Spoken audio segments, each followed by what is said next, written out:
BlackBerry, the king of the keyboard that couldn't touch the future. Cold open, in a world before smartphones ruled every second of our lives. There was one device that stood at the top. It had a keyboard you could actually feel. It had a blinking red light that made executives twitch. And it had a nickname that said it all, Crackberry. But in a few short years, the phone that owned the corporate world would be deleted from existence. Act 1. The rise of the BlackBerry empire. BlackBerry started in 1996 under the company name Research in Motion RIM. Its first major breakthrough?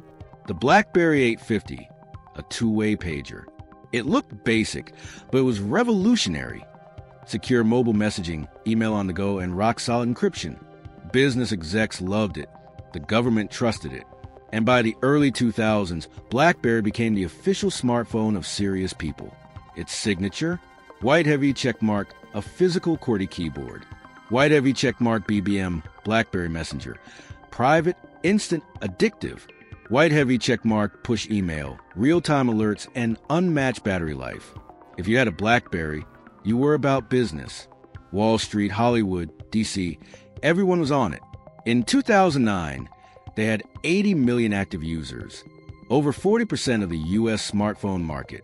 They were on top. Act 2, Crackberry culture. The obsession was real. People slept with their phones under their pillows. They checked it at dinner, during meetings, even weddings. Barack Obama famously refused to give up his BlackBerry when he became president. Executives would request BlackBerry thumb therapy because of overuse. The red notification light became a symbol of power. If it blinked, something important was happening. If it didn't, you felt irrelevant.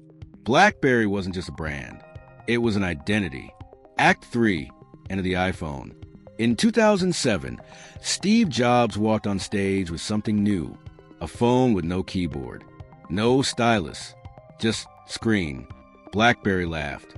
No physical keys? Terrible idea. No business security focus? Weak. No BBM? Child's play. But here's what they didn't see coming.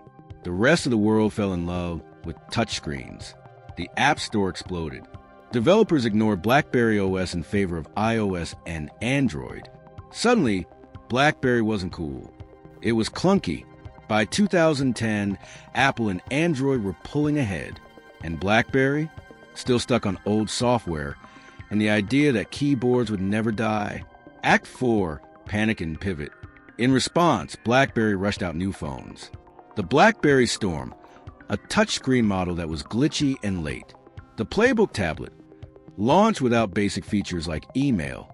BlackBerry 10 OS, an attempt to match iOS and Android years too late.